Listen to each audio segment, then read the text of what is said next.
In today's video, I'm going to teach you how to push Windows updates from Wsus server. To get started, sign into your Windows server using an account with administrative privileges. This is important because WSUS management and update approvals require admin access.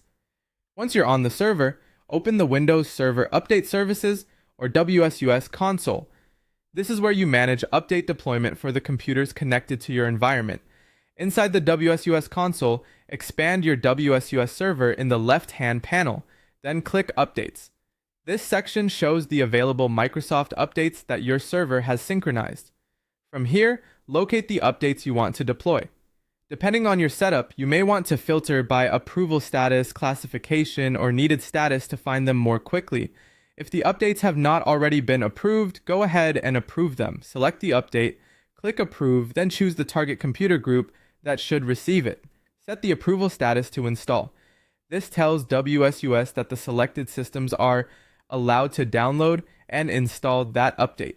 Be careful to choose the correct group, especially if you separate test machines from production devices. Before moving on, make sure the client computers are assigned to the correct WSUS computer group. If a device is in the wrong group, it may not receive the update approval you just configured. This is a common reason updates do not appear on expected machines. Next, go to the client computers and open Command Prompt as an administrator. On those devices, run the appropriate Windows Update Detection command. On newer versions of Windows, a common option is Wsus Client Start Scan. You can also trigger update detection through your usual management tools if that's how your environment is configured. This step encourages the client to check in with WSUS sooner rather than waiting for its normal update cycle. After that, give the client system some time to contact the WSUS server, detect the approved updates, download them, and begin installation. The timing can vary depending on network speed, update size, and client policy settings.